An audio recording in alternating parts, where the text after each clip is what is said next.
morning, friends. I'm Ranjana Kamo. I'm a finance professional turned author and a motivational speaker. I share what I practice to bring peace, calm, and happiness in my life.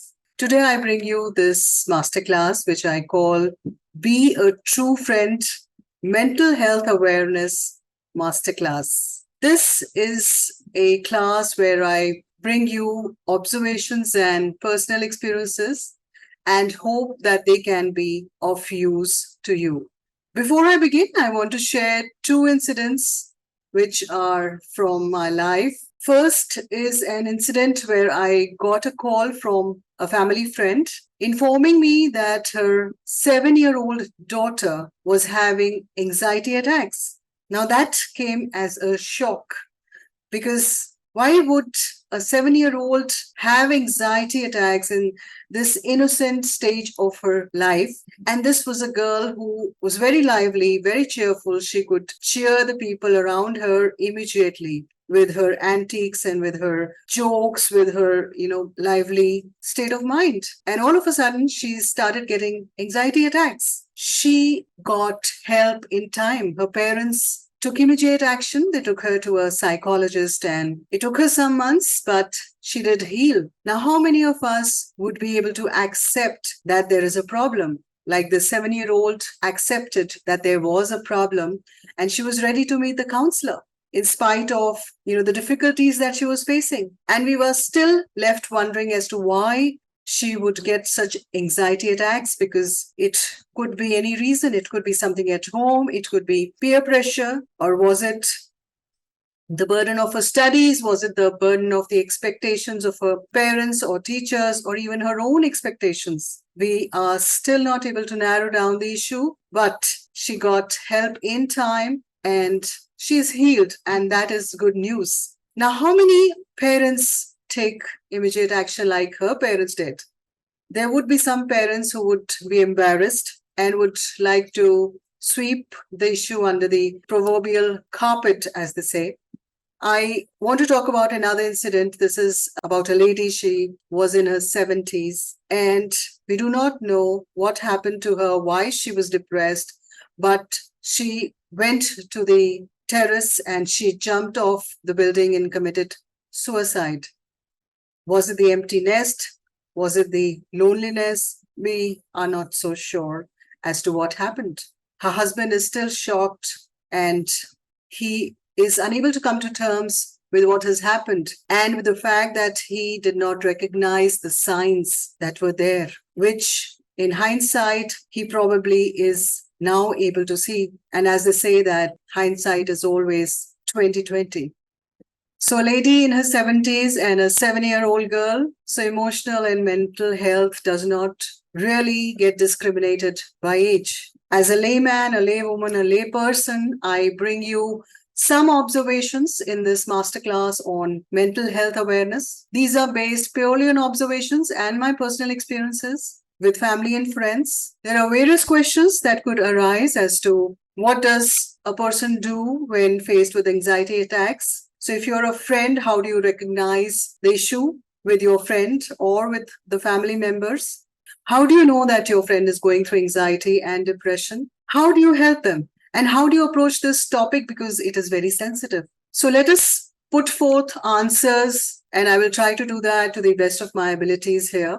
I would like to add that we cannot undermine these issues as just behavioral patterns or temporary patterns. Anxiety, depression, and other mental health issues are very real. They are genuine, and you may not see outward scars or bruises like you would in other cases. But the issue is there, and it can have lasting impacts, and it could even turn fatal. It needs efforts from the patient, from the family, from the friends, from the doctors, for the patient to heal. It cannot be dismissed as a growing up issue. There are still parents who would say that, अच्छा लड़के में परेशान कर रहा है, लड़का परेशान कर रहा है, तो इसकी शादी करवा दो, सब ठीक हो जाएगा. Now, shadi is not a cure-all. These things cannot be swept under the proverbial carpet. They cannot be dismissed or overlooked or ignored just for the fact that they might embarrass you, and there is no outward manifestation, so you do not believe that the problem exists. So we have to look beyond and find the real cure so that the problem can be diagnosed and the person can heal. It is nothing to be embarrassed about.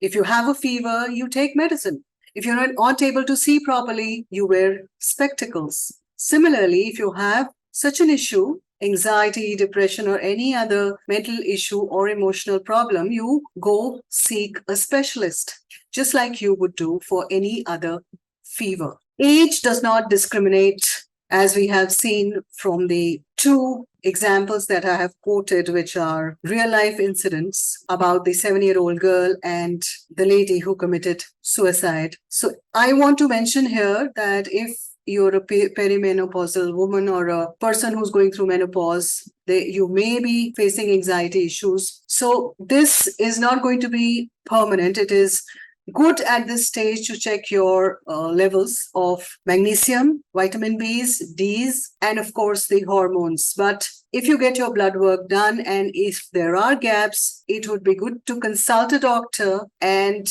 I can tell you from personal experiences that these supplements do work and they work fast. And this could be cured soon. As a friend or a family member, it would be good to look for signs that your loved one or your friend is facing some issue. If the person has suddenly become very quiet and does not like to attend the social events that the person was very keen on attending before, or the person stops eating altogether, or there could be scenarios when the person keeps binge eating without any probable reason. The person could get aggressive, or the person may start liking being alone and would like to be in isolation all the time. So these are signs to look for. A change in mood can happen due to inner turmoils, which could be a reason of a loss in the job or death in the family, change in the job, a heartbreak. So any of these could lead to an inner turmoil and a person could get moody.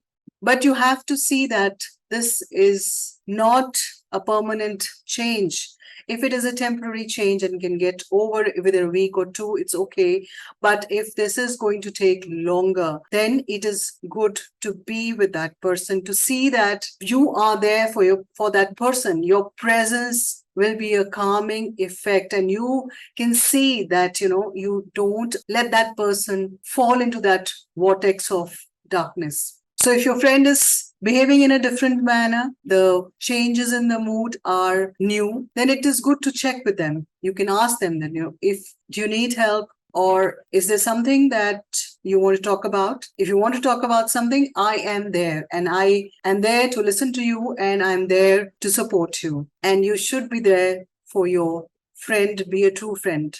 So when you see the problem is persisting, you can suggest to your friend or the family member to consult a specialist, consult a doctor. Now, if the person is apprehensive, you can explain to them that, if one has fever, then you do look at your, home remedies for some days. But if it persists, you definitely go to the doctor and seek the doctor's advice. And this is exactly what we are going to do, since you are facing some issues and this is persisting. So it is the time to consult a doctor. I'll come with you. I will stay with you when you are talking to the doctor. I can be in the doctor's chamber with you if you want. If you do not want me inside, then I can sit outside the doctor's chamber while you talk. But I will be there. I will support you. Let the person know that you're going to be there with him or her through the problem. And you're going to stay there, lend a helping hand, be a pillar of support. And that you are going to do that without judging that person. Now, if you have pets at home, you have to keep a close watch if there is a change in their behavior.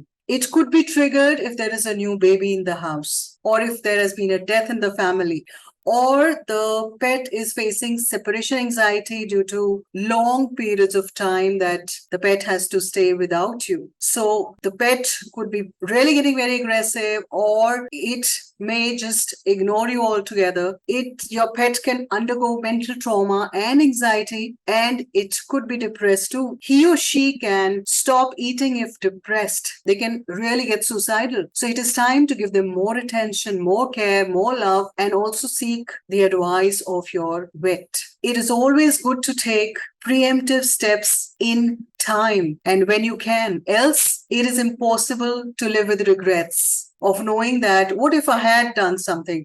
What if I had taken action in time? What if I had noticed the signs? What if I had been more persistent? I should have seen it coming. Then all the what ifs, could have, should haves, would haves, they all sound hollow and painful. So it is good to act in time and be a true friend. I hope that you will be able to help your friend if the need arises. And that if faced with anxiety yourself, you will seek help immediately. Don't wait, just like you wouldn't wait for any other fever to go away. So if something persists more than a week, then it is time to accept that you need help. And you will have that friend who is going to help you out. हर एक friend ज़रूरी होता है, and you will have a friend who will be there to support you. So thank you for listening to me. Have a wonderful day. Take care.